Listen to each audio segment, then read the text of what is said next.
Mickey Hart here, you're listening to the GA Hour Football Show. The GA Hour with Colin Parkinson is brought to you by Paddy Power, home of the Money Back Special. I'm not finished yet, it took me a long time to get here. Both players have spoken with each other, and they regret what happened. They've had a frank discussion with each other, and they're both of them are keen to now focus on getting back their county jerseys. That these fellas will get such a shell shock next Saturday evening that we'll put them back in their asses for 10 years. Welcome along to the GAR District Football Show on a bank holiday Monday. We've done well to get in here to bring you a show. Conan and Cian are usually... I'll do that again here. Alright. Welcome along to the GAR. This is the football show on a bank holiday Monday. Cian and Conan are here as usual.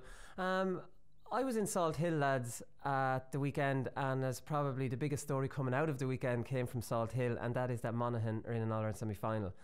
They streamed out onto the pitch like they were in an All-Ireland final, like they've won the All-Ireland.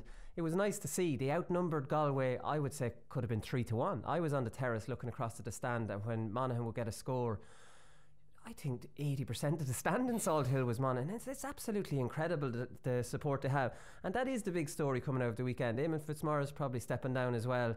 But Monaghan, first All-Ireland semi-final. And in my head, the Super 8s were going to make it more difficult on Monaghan, because you were thinking maybe they'd win a one-off quarter-final to get into a semi. But they've been the most consistent team, arguably, across the two groups. They should have beaten Kerry at home, dominated them. They beat Kildare, the better team on the day, and they completely dismantled Galway. It's a sensational kind of Super 8 performance from Monaghan.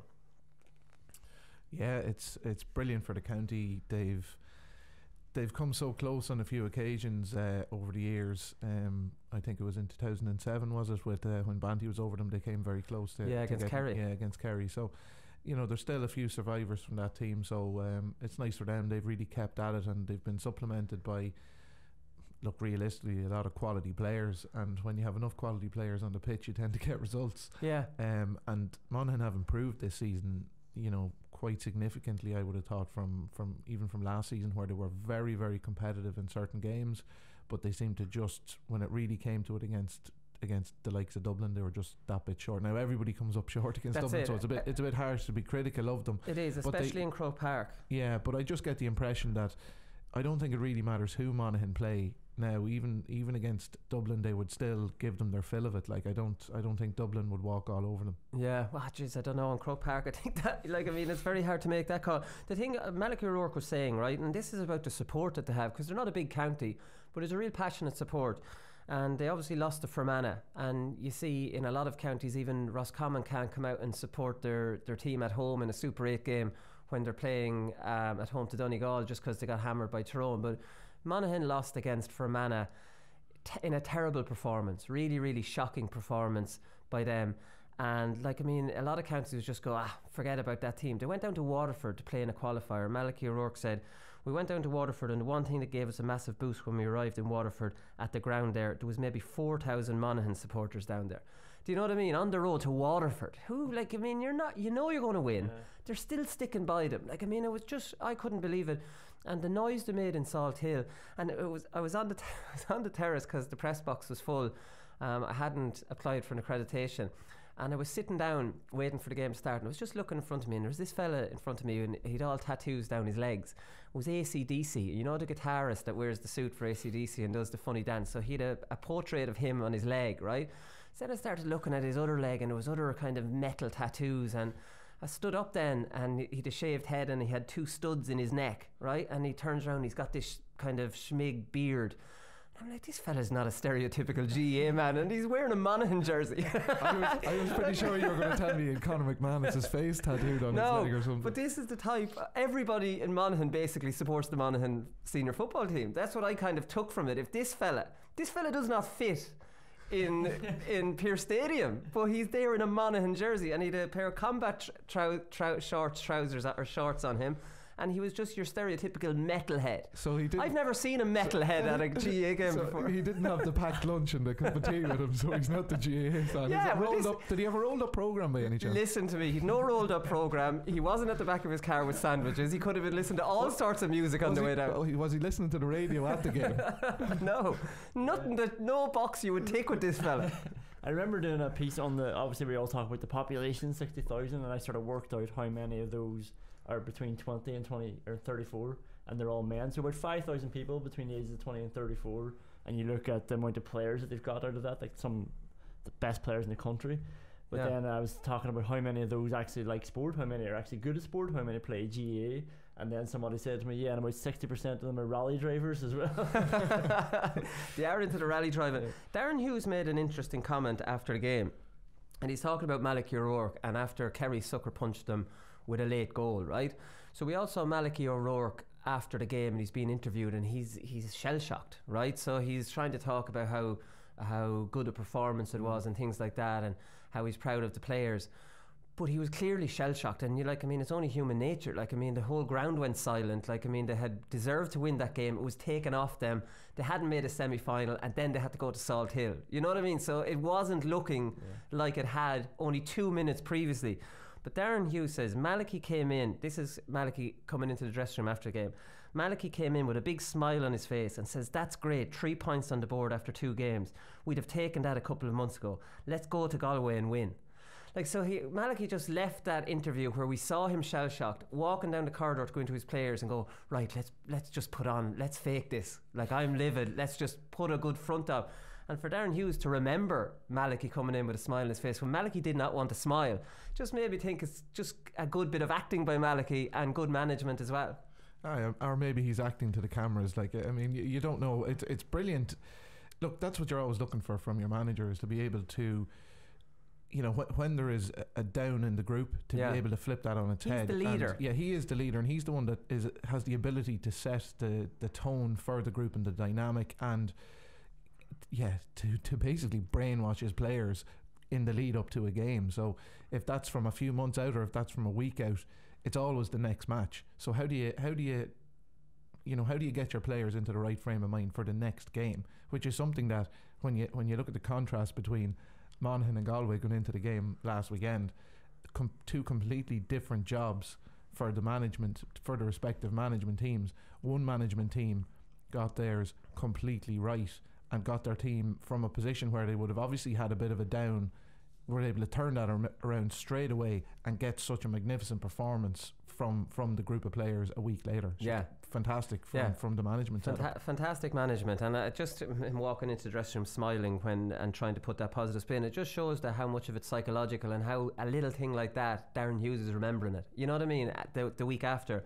Other big story obviously is Eamonn Fitzmaurice stepping down as Kerry manager. So like Eamonn said himself, it was kind of a gentleman's agreement of 3 years, but that's reviewed every year. So he's probably done the right thing.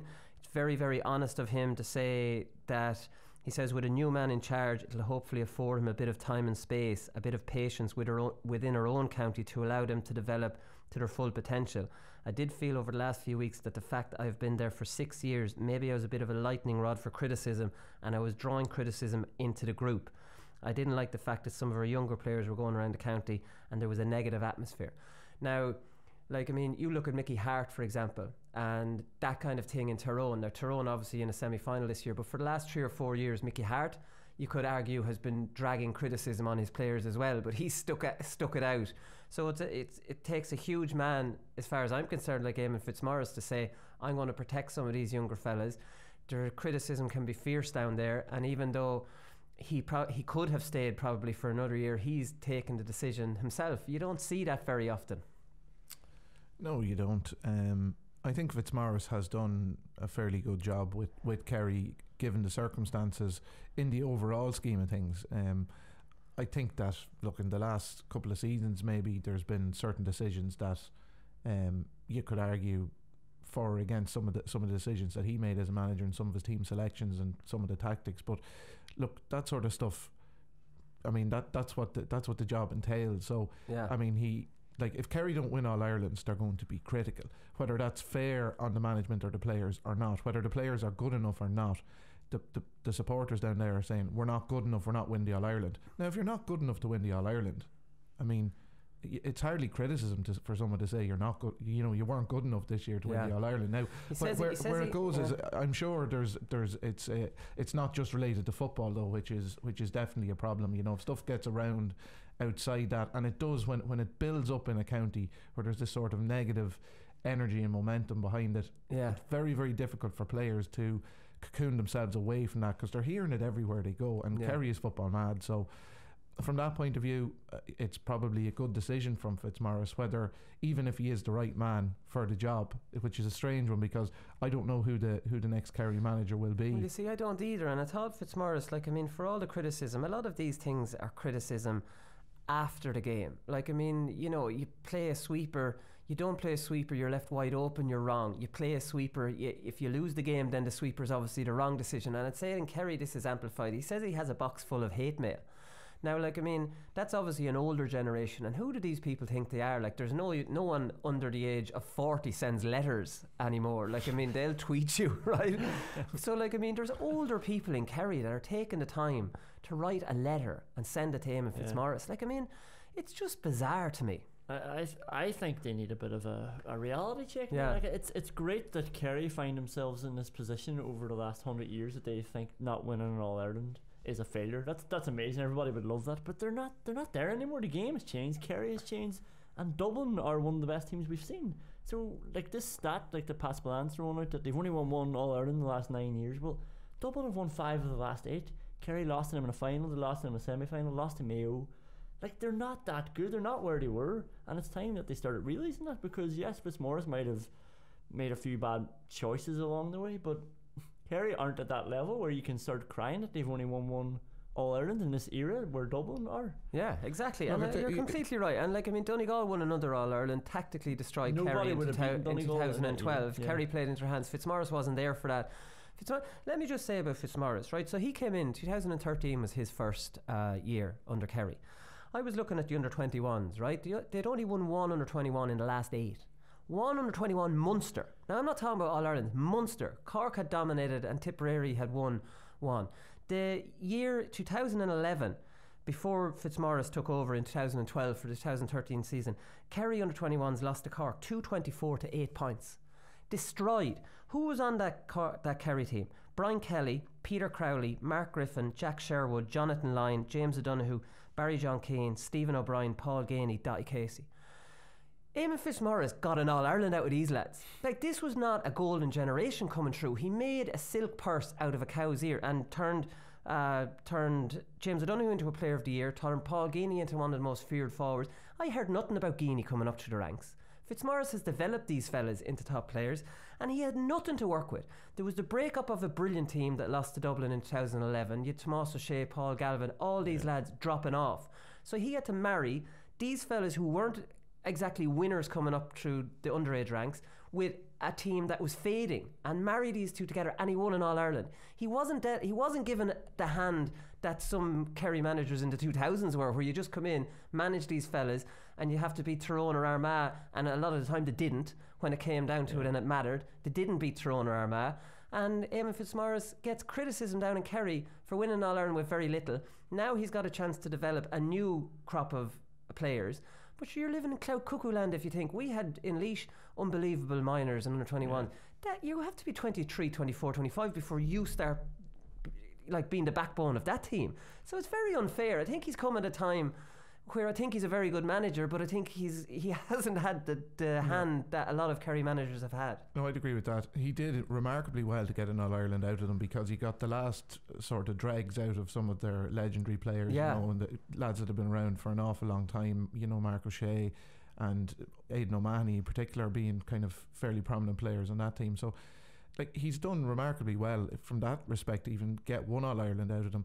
You know, their record at underage level wasn't hectic before he took the job. In the last few years, they've won did they win 4 minors in a row? They've won 3 Hogan Cups from Kerry colleges down there. So there's a depth of talent there. But if you look at their performance in the under-20 campaign this year, it wasn't good. Like, they were nowhere to be seen. Now they lost their good lads off that. But how many of their good lads? I mean, if they're after winning 4 minor All-Irelands in a row, they have enough depth of talent that they should be very, very competitive. Yeah, you're taking your 5 best players off that. I understand. I still don't buy into it. Like, I think that there's underage success gives you a certain amount, but unless those players are willing to grasp it and go on, too much success at an early age can actually blunt the hunger of players. So it remains to be seen whether these Kerry players are going to develop into proper senior inter-county players, or whether they'll fall away, because as you say, it does take a number of seasons. Like, Clifford is a complete outlier in that he's able to come on, you know, a year out of minor and perform at that level. He's a complete,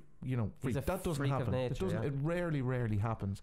And certainly it doesn't happen that you get 8 or 10 guys who can do it and automatically take over at adult level. There's a massive gap to be breached.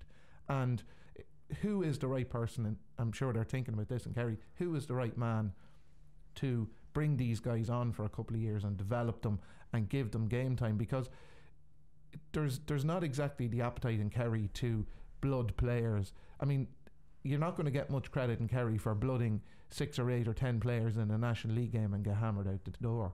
You know, you still have to try and get results. So Fitzmaurice was trying to marry those two together for a while, where he'd try a lot of players early on in the league campaign and then he'd go back to the tried and trusted in the latter stages and they'd try and pick up a few results. This year there was a bit more of a balance to it, but even still, from but game to game there was differences. This is the only year he could do that, though, because these lads were too young. Do you know what I mean? Like, I mean, you can't be bringing everyone in straight in from minor. But even in terms of Crowley and all these guys, like they had been brought through in the previous, you know, few seasons. You know, it's not like they had, like James O'Donoghue and all these guys, like they all did have to come in gradually, like, you know, through the league. And, you know, in fairness, James O'Donoghue lit up one championship campaign, but, you know, Fitzmaurice hasn't been helped by the form of his players either. I mean, there's no way you can say that all of their players played at their best this season. Now, ultimately, if the manager isn't getting performances out of the players, that is the responsibility of the manager and the management setup. But players have to take some level of responsibility as well. You know, so there's going to be a lot of, I would say, soul searching from Kerry, you know, in the close season, because it's going to be a completely new setup, new man. There's a lot of players there that are kind of well-known players that are going to be under serious pressure if a new manager comes in, because they're going to absolutely have to deliver, because a new manager doesn't have that trust built into the player. He's going to look at him and say, okay, you played really well 2 years ago or 3 years ago or whatever, but I can only judge what I'm seeing and you're not doing it. So to a certain extent that might be just the thing that Kerry need, but look, who can see into the future? Yeah, true. Getting hate mail though, it's sick. Like his boy's been with Kerry for the last 24 years, since he was a minor in 94. So whatever about anything else, the fact that somebody would take the time to write a letter of abuse to him, and all he's doing is trying to service his county for effing animals. Paddy was right. Paddy got lynched back when he was out on a holiday in South Africa for this. Paddy, you were right all along. Paddy was right on a lot of things. That's basically it. I want to talk quickly, lads, about the Super 8s, because they're over now, and to whether they were a success or what the hell they were. My take on it is that they weren't a success. You look at the last game, the last round, where they hoped there was no dead rubbers. They were all dead rubbers really, outside of Tyrone and Donegal, where two teams had to actually go at it. That turned into be a cagey affair. Monaghan destroyed a Galway team that were already through. Dublin and Roscommon had nothing to play for, and Kildare and Kerry, let's be honest, Kildare had nothing to play for, performed well, but that was just a high scoring kind of game with nothing really riding on it. The minute word was filtering through, like you'd Kerry crowd fecking leaving a championship match they're winning. Now they're a disgrace, absolute disgrace. Now I've huge graph for Kerry football, but there's an arrogance down there obviously amongst supporters, and who do they think they are? But that's the last day. So the first day of the championship was a disaster as well. It was the farcical game in Croke Park between Galway and Kerry. Half empty Croke Park both days. Hammerings that we thought we wouldn't get in the Super 8s. So you're really only looking at one round that was good, and that was the middle one. A lot of the analysis after the first round game was, there's shadow boxing, and like, I mean, it can't be shadow boxing, but I can see where these people are coming from, because that's an easy kind of conclusion to draw. But like, I mean, it just didn't work. And I am even thinking myself, just sticking a round robin into the business end of the championship, it just doesn't fit. Round robins traditionally in GAA are at the start, and then you get to the knockout and it's all or nothing, and that's what then you hit. You're really into the do or die. In practically every sport and every competition, the round robin is at the start. And it's designed to weed out the weaker teams and get you all your strong teams for the latter stages. That's the purpose of it. So to lamp it in there in the middle of it or near the end of it is a complete joke, really, when you actually think about it. I was looking forward to it, but it's let me down. I was just looking forward to the spectacle of the top teams supposedly playing each other. That was the thing for me, because, you know, for a number of years we were looking at Division 1 teams hockey and, you know, Division 3 and 4 teams in the qualifiers, and it was just a complete waste of time, and you didn't really get to see too many good games. This was the prospect of seeing evenly matched teams play each other on a regular basis. But it kind of took the cut and thrust out of it, really. Yeah, I think it is, because when you look at the first round, like we didn't see good games, really. Like, I mean, of whatever reasons for that, some are coming through the qualifiers, other provincial championships. It wasn't not kind of on a level playing field, even kind of to begin with. Never mind the round robin not quite fitting. We didn't get the classics we'd hoped for, except in round 2 we got Monaghan Kerry was great and Galway Kildare was great. But can you remember any more great games out of this, out of the whole thing? No. Really? Like, I mean, you'd say Dublin Donegal for a while was all right, but then turned into a bit of a farce towards the end. Like, you're remembering a lot more bad games than you are good games. Am I being negative? No, probably the game of the championship, even forgetting about Super 8's, was probably Laois and Wexford, wasn't it? That was one of them. Well, that definitely was. Like, yeah. You know what I'm saying? And nobody really got to see that. So, I think it's just funny the way it worked out, really, because the first round games in the Super 8, I mean, the Galway Kerry match had high expectations, and that was absolutely dire game, like completely dire stuff. Brutal performance from probably both teams.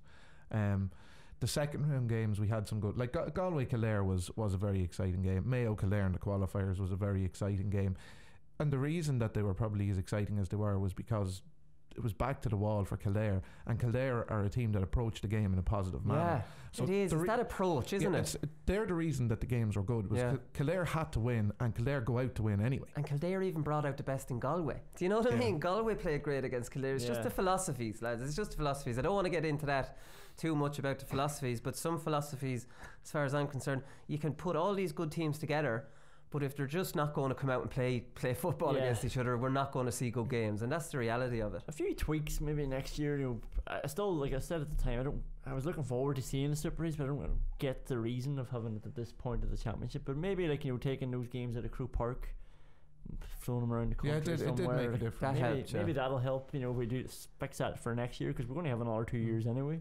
So 2 more years. Well, I know it's a bit of a tangent. Well, it's a complete tangent, but I mean, realistically, you have to look at it and say the reason those games are good is exactly that. Is because teams came out to play. In the good games, teams went out to play the game. They went to attack and they went to try and score, and they left players in their more standard, positions. They left more forwards up the field, but fitness levels are gone to such a level now that that's the whole reason people can have this fluid game up and down the field, because players have the fitness to do it. When players didn't have the fitness to do it, you kind of had to stay more rigid, not rigidly in your positions, but you had to leave players up the field because they couldn't get up and down the pitch. So they have to look now at some sort of a rule change if we want to protect the spectacle of the game. Like, they have to do something about it, and it has to be a rule change, because it happens in all sports like that it gets to a stage where, like in rugby for example, the pitch is too small in rugby because the players are gone to a level that they're so fit. There's too many players, so there's no gaps. There's no excitement really in rugby. It's an attritional bore fest most of the time. I'm not a rugby person, but that's the way I look at it. I couldn't really watch most of it. You try and watch a game because you support Ireland or whatever, but outside of that you wouldn't just go and watch a match. It's all the rugby league defences coming in. Defences are on top. This is the problem. But that's the same with Gaelic football. It's very, very, like, because we're doing this, we watch an awful lot of games, but it'd be very, very hard to watch them if you didn't need to watch them to try and figure out what the hell was going on. Like, you'd stick and you'd watching lower level club matches is actually far more entertaining, because there's more mistakes, they're less tactical. The games, people just go out and play the game, and there's far more excitement. It's the way the game should the way the game should be, to a certain extent, and that the GA have to protect the spectacle for supporters. They do, and I think they will. I think they will. Have to do something. I think they will. I think this year has been a realisation that all the talk in the world will not bring the game back to the way it was, because you don't hate the player, hate the game. It's a tweak. The administrators now, it's in their hands. I don't know if the tweak is out there though. Is the problem? Don't be negative about that. Don't be negative about the tweak. But I just. Well, you see, it's the law of unintended consequences. You think, okay, you thought the mark wasn't going to work. Let's call a spade here. Now you did. Yeah, I did, but like. But if you do something like put it to 13 aside, look, we're crying even more than ever about the game, so it hasn't really. Well, it's made it much more fluid in the midfield area. We've never been more negative about football than we have been. But the mark was never intended to change the way teams set up. The mark was intended to reward a catcher, and for those reasons it has absolutely been an unqualified success. Like, I mean, the mark was never going to change the way teams played. It was just a little tweak to a playing rule to reward midfielders, and everyone said it would slow the game down, it would do this, that and the other, and it did none of those things. No, but you have to be don't run down efforts at improving the game. No, or else, why not just try one for a year and then forget about it if it doesn't work? What's the point? Like, the mark is grand, but the problem with the game is that there's 14 men behind the ball. That's the problem, and that some teams play keep ball. There's no solution to get teams out of that unless you start implementing positional changes or you go to 13 no, aside. I think disagree. Look, there's a couple of things that could be tried. Like, to me, if you try to go 13 aside, what you actually do is make the game easier to break into. Well, what you do is you just make it that the fitness levels have to go to a completely new level, and within 5 years everyone will be still playing the same way with 13 players. So like, what you have to do is change it. Like, it has to be a complete change of tactic. Like, maybe you just make a rule of you're only allowed 8 players inside your own half, 10 players inside your own half. That's easy enough to police. Like, it's not that difficult. I think or so. You have designated forwards that have to stay up the field, or there's not forwards, but you have to retain a certain number in the opposition half at all times, be that 4 or be that 5. But you what have if the to half retain. back goes forward? You can't track. No, the point. No, but you have to have 4 up. No, you have to have 4 up at all times. What you would do there is you have 4 designated defenders and 4 designated forwards, and they stay in their half of the field. So you can still have your attacking wing backs, defensive wing forwards, but you have to have 4, which would be your standard full back line, and maybe your centre half back, centre half forward, that they have to stay in their own half. Now that's not difficult to police, like, that could definitely absolutely work. Lads, we don't have time for this. Like, I mean, if we'd been dragged into this now, I didn't want to get into it. We'll do a full show on potential rule changes that'll help the game, and me and Conan can argue. Bernard Brogan, quickly lads, before we get into the match. Bernard Brogan came back, lads, so he got 9 minutes at the end, didn't touch the ball, which is surprising. You'd think one of the lads on the field would say, let's get Berno a hand pass, or let's get him onto the ball, because I often found when I'm coming on as a sub, you love just someone on the team to say, let's just play, get him into the game. He needs this more than me. I've been on the field, I'm playing well, he needs it more than me. And sometimes you think, this dickhead has ignored me, I've just run on the field, give me a pass. Well, we all know the egos of these Dublin players, so they're all trying to look after their own patch there and not pass it to him. But very disappointing. But he obviously got injured. Was it the first league game against Kildare in Croke Park? Like, I mean, it's been a serious turnaround from a crucial injury from Bernard. I'm a huge Bernard Brogan fan, a brilliant player, and like, I mean, serious dedication there to get back in that time frame. Yeah, well, he's done remarkably well. That 9 minutes gets him an All-Ireland medal now, doesn't it? An All-Ireland medal. I actually saw a funny tweet. Aidan O'Hara, he's a soccer writer with The Independent, he said that the most impressive thing of Bernard Brogan is getting a Sunday evening out on his own 4 weeks after having twins, which is very very impressive from Berno. Right, we've gone over time on top of the show. We'll be back and talk about the matches.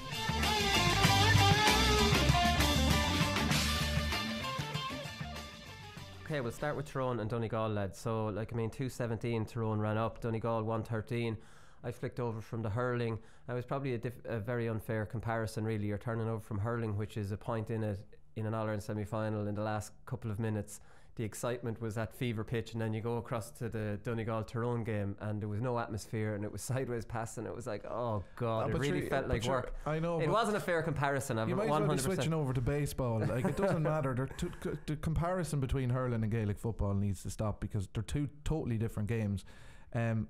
Like, footballers don't get the ball and just lurry it as far as they can every time they get the ball. They can't score from 120 metres out. You know what I'm saying? So you can't compare the 2 games. The hurling was a phenomenal game to watch because it was competitive right to the very end. Yeah. But if you were a hurling aficionado like yourself, should be more critical of all the chances wasted by both teams in both games. Oh no, listen, don't worry. If there was 20 wides in a football match, we'd be doing something given. No, we would. But we're predisposed to criticise the game, and because hurling's more minority sport, they always try to be positive about it. Like, I mean, I don't think anyone would ever argue about that. That's the fact that minority sports, look at rugby, it's a complete minority sport in Ireland, and they do nothing but try and build it up and say how great it is, even though it's shite to watch. A lot of the games, you don't see many tries anymore. Defences are on top. It doesn't have much. You made that comparison at the top of the show. Like, some of those games are deplorable to watch. those scrums are an abomination. Let's be honest. Like, I mean, it's terrible game to watch. Rugby rule changes on Thursday. But let's be honest. Like, I mean, like, aren't you better off be honest and like critique it when it needs to be critiqued than actually just be cheerleaders for it? But like, I mean, this is the reality that this game. I mean, I don't know if I'm getting gassed out kind of at the end of a long hard season. We're on the go since February with 4 shows a week, or like, am I kind of thinking like these defensive games all follow the same pattern? So the first half is very hard to watch. It's recycling the ball.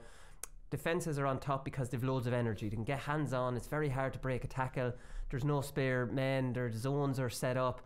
Then one team might go down, they get a little bit desperate, holes start opening up in the second half, and suddenly we start seeing lots of running scores, not so much kicking scores, but the game turns out to be well watchable then in the second half, and you see some nice scores. We know Tyrone are a fantastic team to watch when their running game works. When their running game doesn't work, they're not a fantastic team at all to play. But Tyrone were outstanding in the second half when they smelt blood off Donegal, and Donegal kind of had got so disjointed. When Thompson strangely got taken off with the wind, it was a ridiculous decision, and then McNeilish went off injured. So they're two good long-range shooters. Langan was misfiring then. He got a good one at the start second half, but his radar was off. Then your 3 good long-range shooters with the wind, all not in, 2 not on the field and 1 not hitting them. Yeah. Donegal really had nothing then after that, and Tyrone smelt blood, and the minute Donegal dropped their heads, Tyrone are running all over them. It's amazing how quickly they can rack up. Oh, they smell blood, yeah. Because like, I mean, you're heading towards the last 5 minutes and there's not much in this game, and then Tyrone just destroyed them. They're fairly relentless, Tyrone. Like the running power, the fitness, the physicality. They're, in fairness, their panel as well. Guys coming off the bench with energy. McGeary has made a massive impact. 2 games in a row with that running power from deep, and like he's back in his own full back line, hoovering up ball, and then he's getting on the end of a move to far end, but. Like he's doing it for 20 minutes, but it's relentless for the 20 minutes, and other teams just don't seem to have, they don't have that backup that can match that. I mean, Donegal substitutes didn't make the required impact, and when they needed them to make an impact, Tyrone's players had to make an impact, and they did. Paul Brennan brought on for Thompson. You're with the wind. What kind of a substitution was that? Like, I mean, that was a strange one. Anthony Thompson for Frank McGinn. Anthony Thompson at this stage, is he still in the mix? Cian Mulligan didn't get a run, which I'm surprised at, and Stephen McBrearty didn't get a run. Now, I don't know whether they're carrying injuries or what, but I mean, they're players that have made impacts in games earlier on in the season. You wonder why, and they're attack-minded players. They needed to score.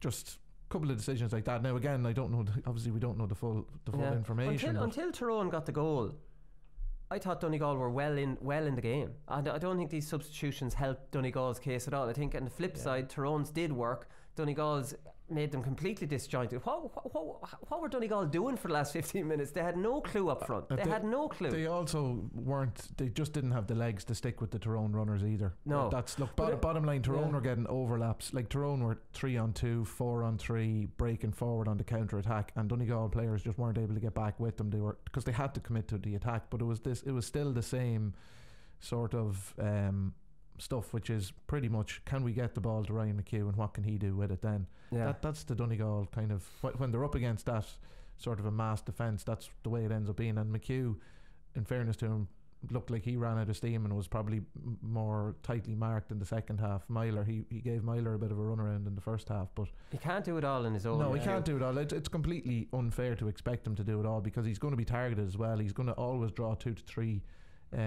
Tyrone players in, and does ship an awful lot of heavy tackles because he puts in for it. You know, he goes to break the line. But look, there was just no bite to Donegal in the last 20 minutes. They tried hopelessly to put Michael Murphy in the full forward line.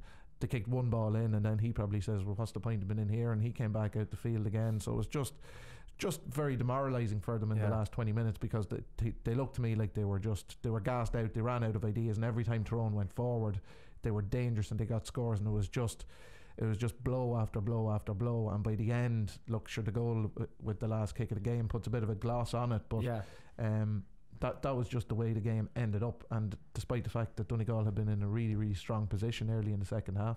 Yeah, no, it's definitely that. And like, I mean, the Tyrone kickouts I thought were interesting enough. Like, I mean, Morgan, like, I think he can go along a little bit more. Like, I mean, Donegal were doing the Kerry 4 across the full forward line and really, really pressurising it.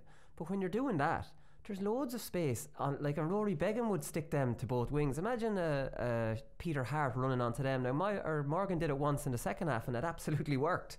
Like, I mean, why are they not going a little bit longer on their kickouts when they see that massive press? Like, I don't know what I tweeted about Tyrone. If Tyrone started every game like they were 4 points down, what an awesome team you'd be. It's a mindset thing with Tyrone. Like we talked about after the Dublin game, where Mickey Hart said we went for it after 63 minutes.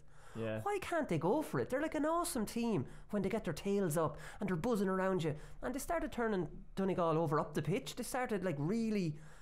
They were just a completely re-energized, reinvigorated team in the second half. And it's like, why can't you start like that?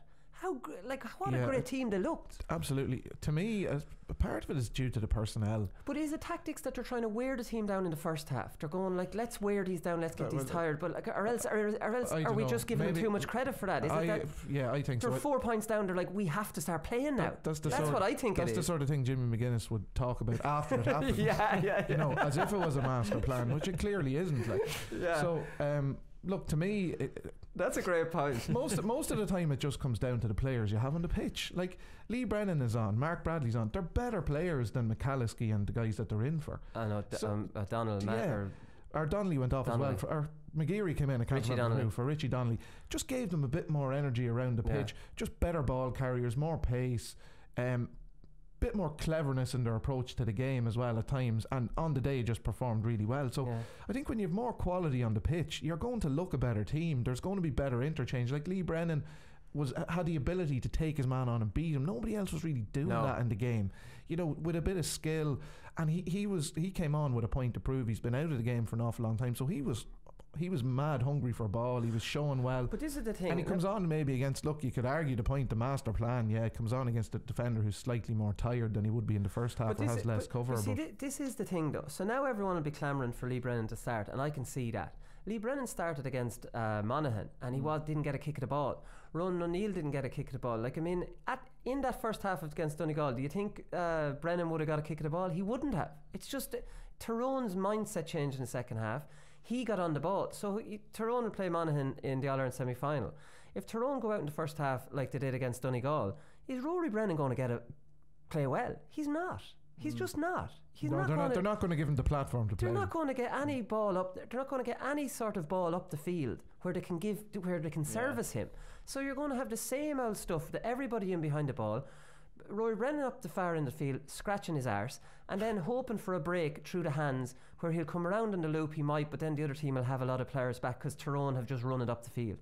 Like, I mean, Tyrone just need to start playing in the second every game with Brennan on the field, because we've seen Brennan on the field and we're hoping this is a new Tyrone, but then we're seeing Tyrone being so laboured with their build up that Brennan's a waste of time. He's a great little player. He's a magic little player, and so is Bradley. Let's see more of these magic little players. Like, they can kick wonderful scores, wonderful dummies, but without them getting serviced from further up the field, sure, what's the point in picking them?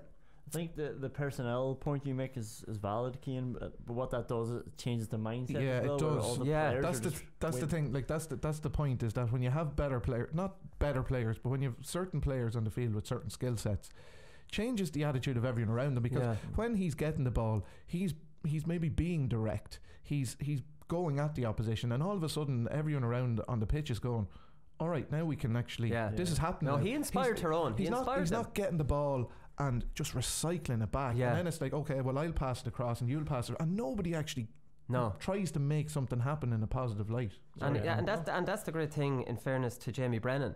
He's just that magic player who's just like, how easy is it to win a ball and stay going the same way that you've won it and pass it back on out? How easy is that? But these lads are never giving the ball away. But what are they making happen?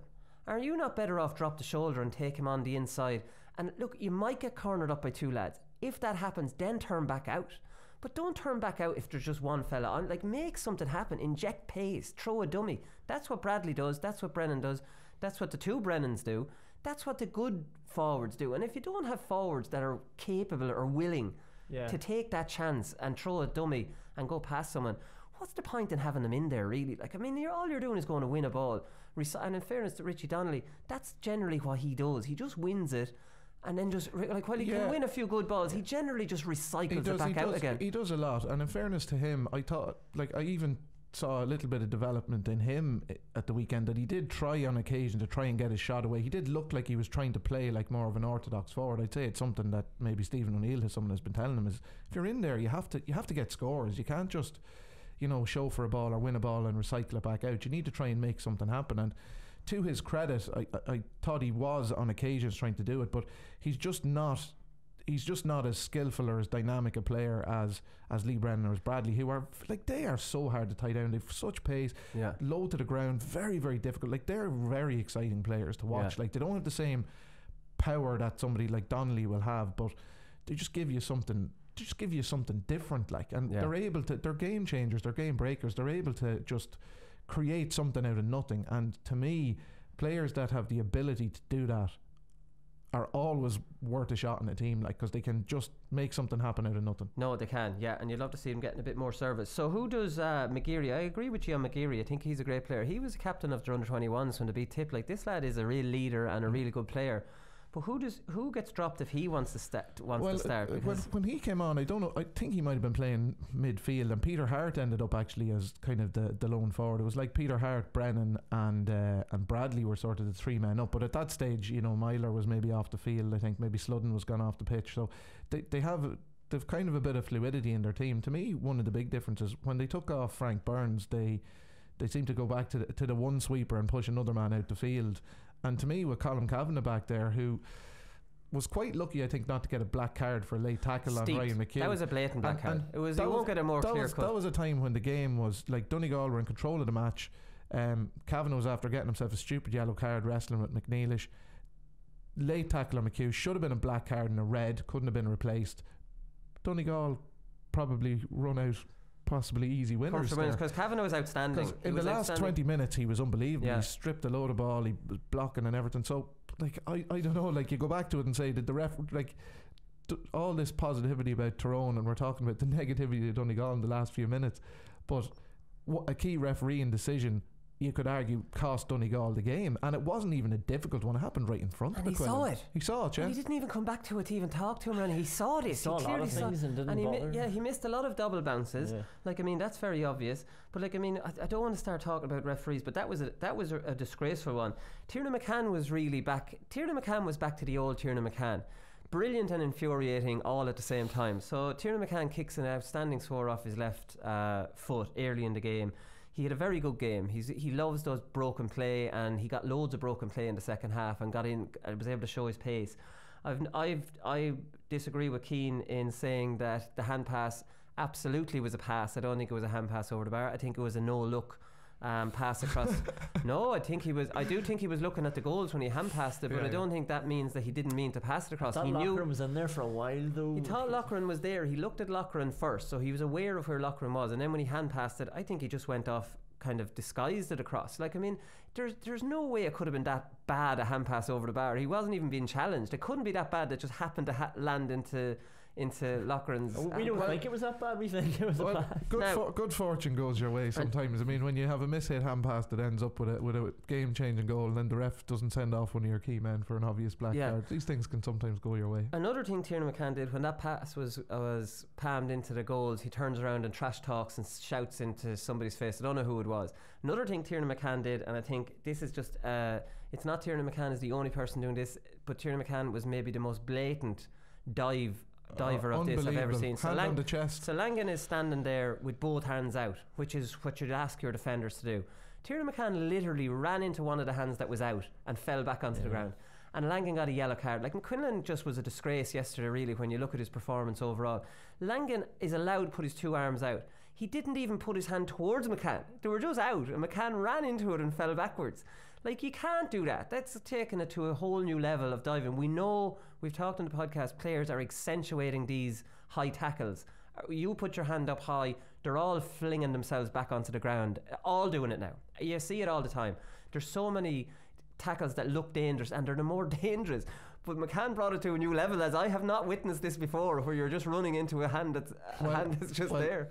That was a good solid tackle from Langan, straight across his chest, and Tiernan McCann had buckled his knees before he'd even made contact with Langan. and threw the head back. But I don't mind. It's a bit irritating to look at, but I wouldn't necessarily mind him, you know what I mean, drawing the free or whatever. No, But we're drawing frees all our lives. Get up, don't pretend that your head is sore. Like, stop rubbing your head. Get up and get on with the game. You've conned the ref into a free. Stop trying to get your opposing player sort of booked or sent off. I think that's I'm all for clever play, but I wouldn't put in for that sort of nonsense, to be honest. I know, and that's fair enough, because do we criticise players? I do think it looks bad when Damien Comer's the biggest diver playing Gaelic football at the minute. Like, every time he gets the ball, he grabs his opponent by the jersey in front, runs forward and dives, jumps on the ground theatrically and pulls his man down on top of him.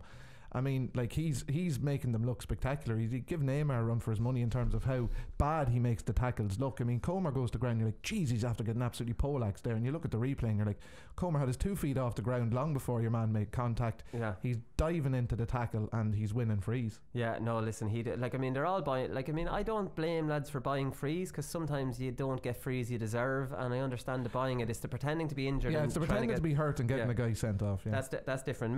We'll give Galway Monaghan a mention, because Monaghan obviously were outstanding the whole night. This was a team that had to win versus a team that absolutely didn't have to win. The psychology was completely different. Galway were never at the pitch of this game, never at it. They scored the first point, and then Monaghan destroyed them against the win. So the game was over at half time here, because it was a good, as usual in Salt Hill, a good strong breeze going down into one goal. Shane Walsh misses an early free. Shane Walsh just wasn't at it. He had a different role than he usually has. I read a bit of Joe Brolly's piece on this that he tweeted out. Like, I've never seen anything as the fake news and that this lad puts out there, Joe Brolly. Like, I like Joe, but as a pundit I just can't entertain him. He says Galway's rigmarole was just always as it was. They went into their 1-13-1 formation from the throw-in. That's fake news. Now, we've already seen fake news analysis from Joe in the Galway-Roscommon Connacht final, where he said Galway changed things at half-time when they didn't. And I spoke to Kevin Walsh on the show the day after that, and he admitted that they didn't change anything.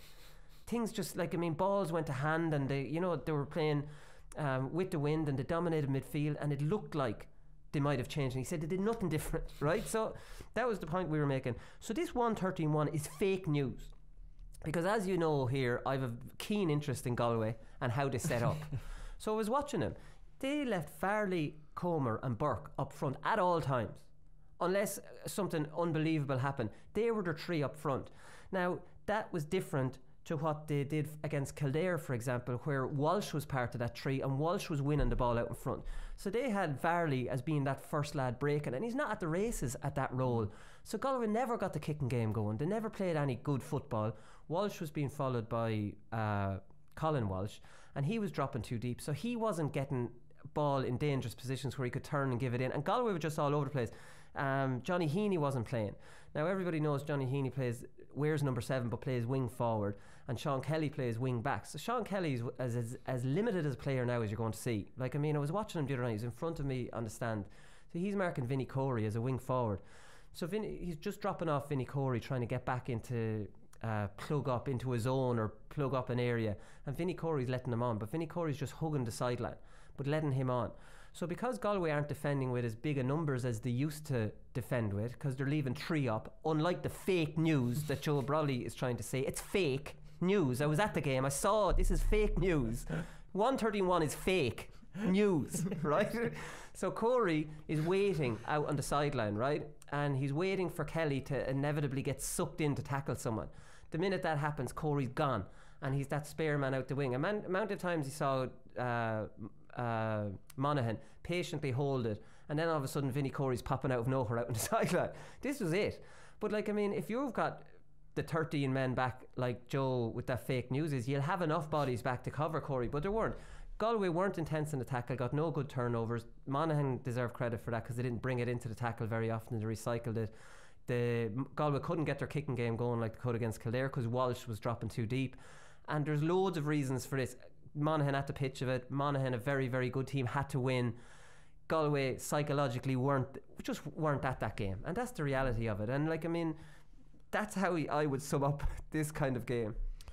Yeah, look, Monaghan on the attack I thought were very good. They kept an awful lot of width in the play, and they dragged Galway around the place and then were able on occasion to create those little spaces on the attack, because nearly all Monaghan's attacks they're either really slow or they're very fast. There's kind of no in between.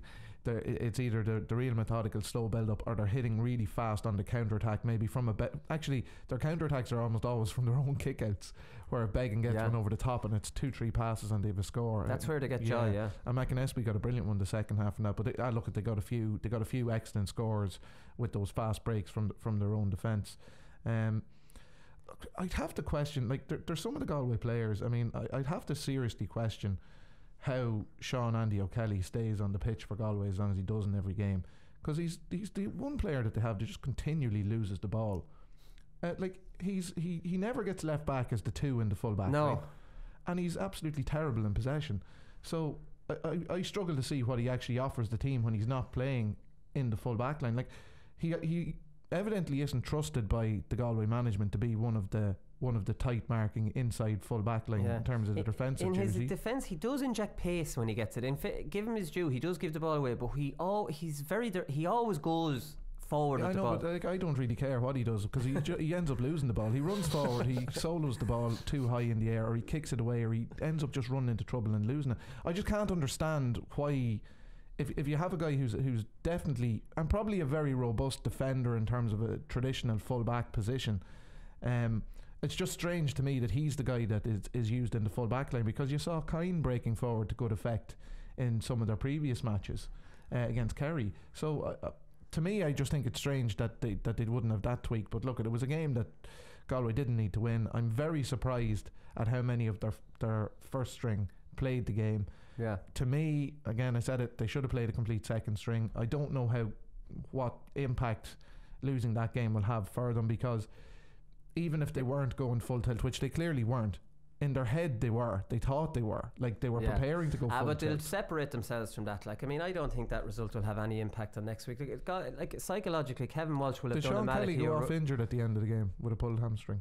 I didn't notice that now. Well, he was being carried off the field. So again, look at if you lose one of your starting players, it was a stupid bad well, result. Shane Walsh rolled his ankle early and stayed on the field. He was down for a good while, and it was actually at the time of a free, and Comer ended up taking the free quickly because Shane Walsh was down and took a 1-2 and kicked it I just can't understand what your starting 15 would get in preparation for an All-Ireland semi-final, going out and playing 70 minutes and scoring 8 points. Yeah, I just can't. Oh no, they obviously won't get anything, but like, I mean, they'll still, Kevin Walsh will do a Malachi O'Rourke on it, and he'll get into the dressing room and he'll say, lads, we're in a semi-final. Well done, lads. We've lulled Dublin into a false sense of security. Well, psychologically, that's what he will say. Dublin won't know what's going to hit them next week, lads. We're in the perfect position to go into this game. This is the best thing that could have happened to us. We have to beat Dublin at some stage.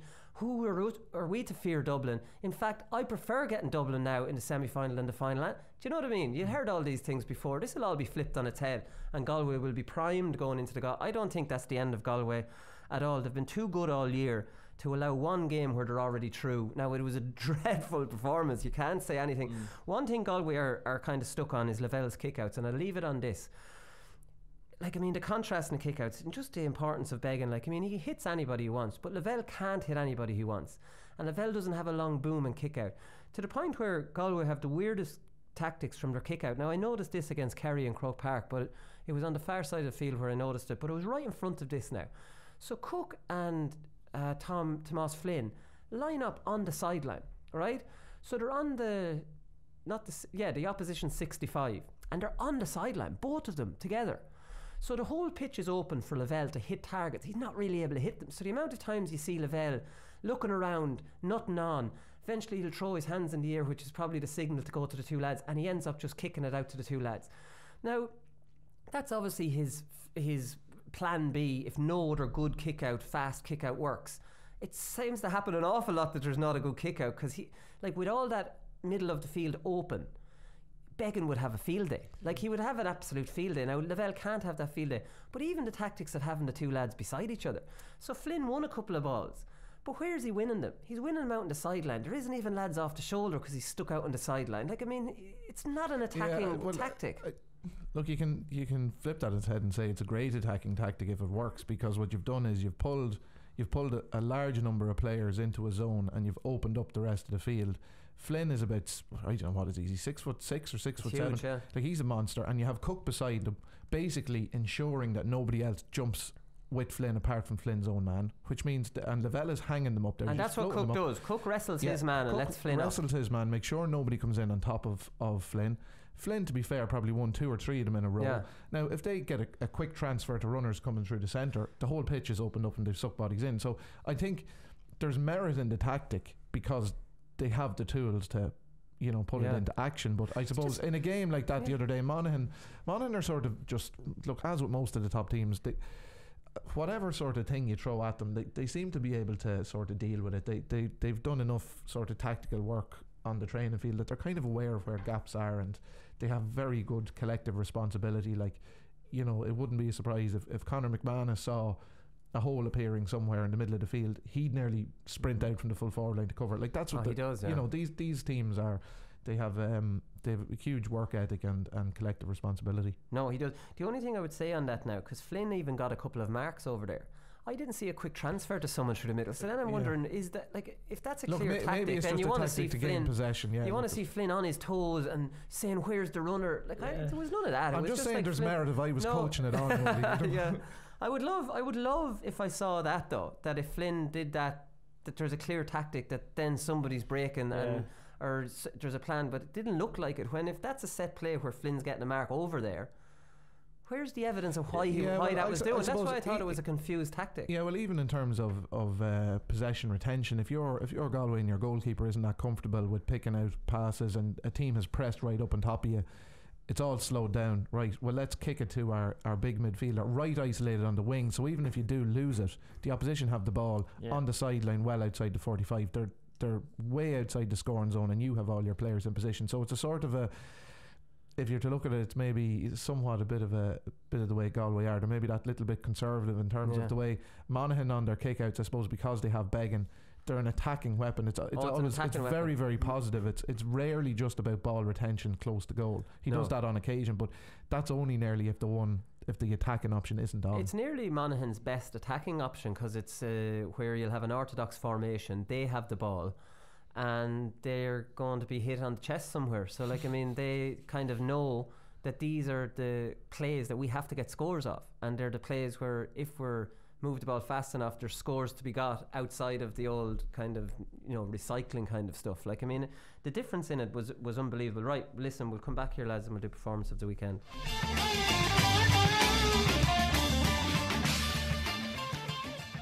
Paddy Power performance of the weekend. We have a few different nominations here. We probably spoke about Lee Brennan a little bit there. I thought Lee Brennan a little bit kind of like Shane Dowling for Limerick the week before, in that you can have lads that play well all you want, but Tyrone wouldn't have won that game without him.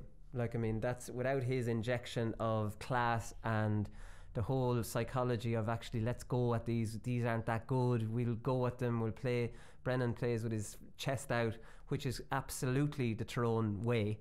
I actually think this system is not the Tyrone even mentality. Tyrone are bloody, they buzz around you. Remember the clip of Kerry back in 2003, obviously, and you had all the forwards and they're lighting on you and they're sticking their chest out and they're afraid of no one. Whereas this tactics kind of make them look like they're afraid of your attack. You know, that it's just, for me, it's not the Tyrone way. I was up in Cookstown at that live show. Tyrone have a massive self-confidence. Like, I mean, just talk to Muggsy and Brian Mulligan and these lads. There was nobody better than these lads. Do you know what I mean? Like, I mean, now their system is almost saying, you have a better attack than us and we're going to hope that you give us a break. And I'm not going to get into it. I keep getting sucked into it because I just want to see Tyrone in the second half more than I saw at the weekend. Anyways, Lee Brennan, absolutely brilliant. David Clifford, absolutely outstanding. Again, what was it that he scored in total? Was it 2-6 or something like that? Brilliant. So, like, his Super 8 has just launched him to being the superstar that we knew he was. But again, we've talked about him a good bit. Would have liked to have seen more of his scores on the Sunday game last night. Ryan McAnespie, lads, 4 from play. He's had an unbelievable season. So consistently excellent as a wing forward. Now, a working wing forward, but also a wing forward that's able to get scores. And the one thing you say about Monaghan is that they're getting everybody back behind the ball except for McManus and McCarthy. There are only 2 men. So arguably Monaghan played a more defensive system than Galway, because Galway left 3 up, you know. But like, and Donegal will have everybody back bar 2, but the narrative around Donegal is that they've moved on to a more attacking game plan, where Galway are, you know. But this is the propaganda, Joe Brolly propaganda, and a lot of people fall for this. So like, I mean, Monaghan are still a very defensive team, but Monaghan are desperately trying. Fintan Kelly's a very important player for them as well, in that when they turn the ball over, they're trying to get back up in front of the ball, so that there's an option between the half forward line and the full forward line. I think that's where Monaghan have changed this year, that instead of always working the ball through the hands, now they worked it through the hands a lot more against Galway than they did against Kerry, for example. But Kelly, McAnespie and these lads are breaking back up the field to be there before. Do you know what I mean? To have a little bit more traditional structure. I think that's been the key to how Monaghan have evolved. And McAnespie's vital to it. They do. When they do turn it over, they break, and they break wide. And there nearly is always an option for the kick. It's not the kick pass into the full forward line, but it's a kick down the wing 40, 50 metres to somebody who's in a position. So I think from that point of view, they've definitely evolved, and they're much improved. Carl O'Connell was phenomenal at the weekend for them as well. He matched off on incredible player. He matched off on Brannigan, and they had a great battle, but which Carl O'Connell obviously shaded. Yeah, McAnespie had a huge game for Monaghan as well. Yeah, 4 from play, McAnespie, Connor. Monaghan are, I think, attacking wise, one of the closest things to Dublin now that we've seen. Like, just obviously because they have Began, but the way we're comparing Tyrone and how like Richie Donnelly wins the ball and pops it straight back out, whereas Monaghan are always trying to sort of find that little inroad, and then they're so quick at moving. As soon as they feel somebody's about to get in on them or tackle them, the ball's popped back out, recycled out to the wing where there's always width and stuff. And this is where boys like McAnespie then they shine all of a sudden, because they're all trying to break in. And then he had one of those days. Like Niall Scully scores 2 goals out of nowhere. Ryan McAnespie comes in and scores 4 points out of nowhere. I wouldn't say it's out of nowhere though, because like, I mean, McAnespie scored 2 brilliant scores against Tyrone in Oma from his wrong side, right? So he's swinging him over. It's like, where are these after coming out of? But he's brilliant from that side. He did it against Laois at a really important juncture where Laois I think could have got back to 3 or 4, and he swung over, unbelievable score from that side. He's been chipping in with scores all year. He's actually a lot more accurate than you might from that wrong side. Yeah, well, he's been a huge find for Monaghan this year. He's one of their kind of players that has massively developed from their league campaign. You know, when you compare it to previous seasons, he was coming on as a sub, or he was in and out of the team, but he wasn't really as prominent as he has been this season. And his performances in the championship have been really good, and he's actually turned into sort of a key player for Monaghan. Yeah, no, he absolutely has. Darren Hughes was outstanding right throughout the game. You know what you're going to get with Darren Hughes. He was just brilliant. He plays that role really well. Kicked a screamer of a point in the first half when it was really needed.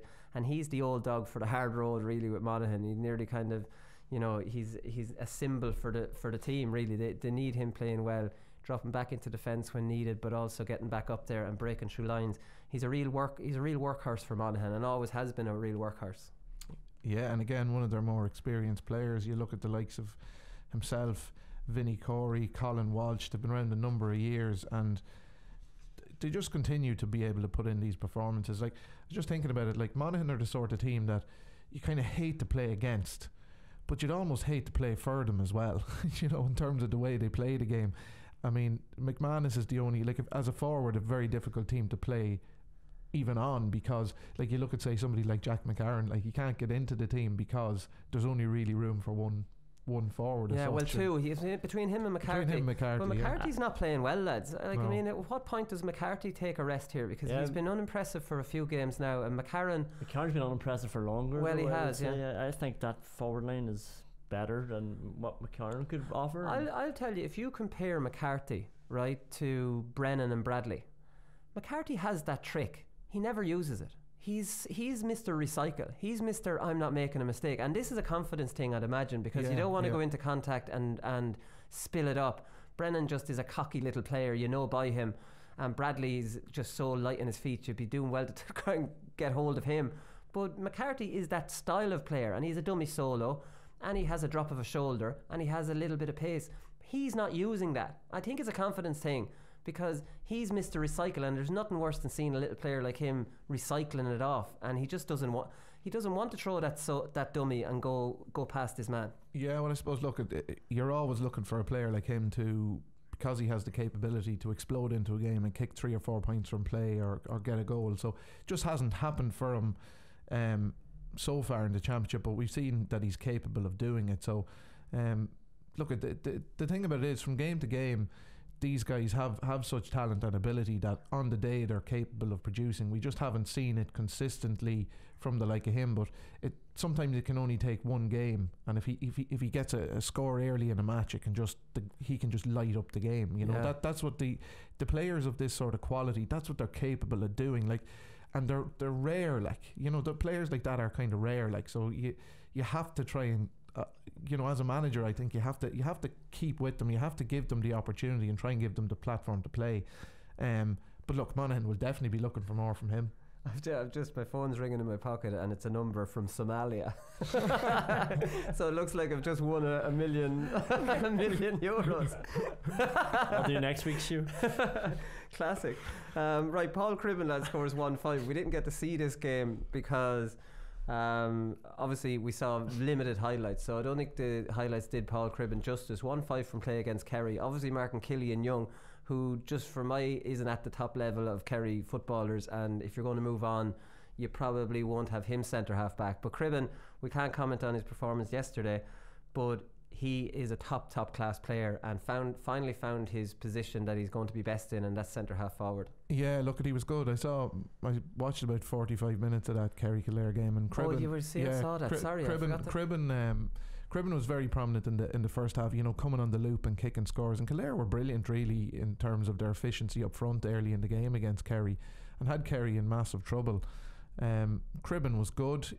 At times he takes shots on that he shouldn't, you know, he kind of forces it when he's maybe under a bit of pressure, but I suppose that's maybe his role in the team, is to try and get on the end of these moves and shoot from distance. So when he's on form, and he's on form a hell of a lot, he probably maybe gets, you know, maybe 6-7 shots a game, probably gets 4 out of 6, 5 out of 7, that sort of ratio. So there are times when his teammates can become, you know, it's fairly obvious that they're a little bit frustrated with him. He's a bit of a shot merchant, but you know, when he's putting scores over the bar, it's very, very difficult to be critical of him.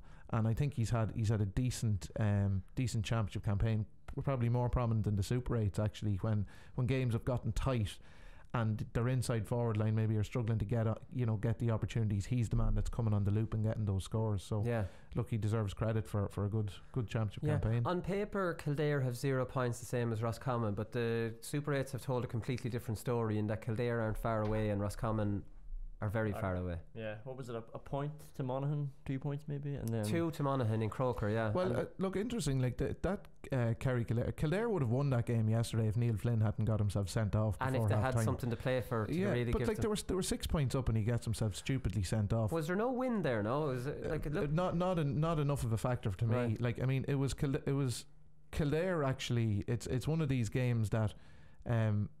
Kerry will try and use it maybe as a platform to build into next season, and Kildare will be looking at it going, these are the things we need to work on. But it's amazing how something like that can just transform them. Like Kildare, it was like, to me, Kildare had gone down there with a really good attitude, you know, really looked like they were out there to win the game. Things were going well. They were winning 112 to 1-6, and it's as if they had they kind of run away with themselves a little bit and thought, we're here now, we're going to make even more of a statement. And Neil Flynn upends Killian Young along the sideline, and then just stupid one of these things where the free is given and he's on the ground and Neil Flynn comes in with a big slap, you know, at the ball, but catches him in the head, straight red card. Completely needless. 6 points up, cruising in the game. Now you're a man down, and Neil Flynn had scored 1-3. You know, he was taking the Kerry full back line to the cleaners a bit. You know, start of the second half, then Donlan in the Kildare goals, goes walkabout, loses possession, and it's in the net. And all of a sudden, you know, at that point then, Kildare are still ahead, but they're down to 14 men. You know, Kerry have the run on them, and you know, then all of a sudden the game becomes a procession. You know, it's a game that, you know, I know it doesn't mean anything in the overall context of the championship, but for both of those teams, sometimes those games can be the one. Like, that could have been a game where Kildare really, you know, got something from their season, are able to go into next season. We beat Kerry down in Killarney. You know, sometimes those things can make a difference. It's just the same thing with Kildare though, and they don't want to fall into this. Why did they not get over the line? Well, exactly. I mean, that's the thing. They have Daniel Flynn getting sent off against Galway, a game at home they could have won. Now, they obviously got over the line against Mayo, which was a huge win. But then you have in the league, like, I mean, they lost by a point against Tyrone and Monaghan at home in the league, a point or two. There was nothing in it anyways. Then they lost against Donegal. Their captain Owen Doyle gets sent off for gum shields. Why is it constantly a hard luck story of lads getting sent off? And what's the symptom of this? Why is this happening? Correct, yeah. Because they're not far away. Funny, and like, I mean, the under-20s had a great win. There's a Highland lad coming off won that. the All-Ireland, Won the All-Ireland. Kildare are a serious threat to the big counties as far as I'm concerned, because they have that size, they have that physicality.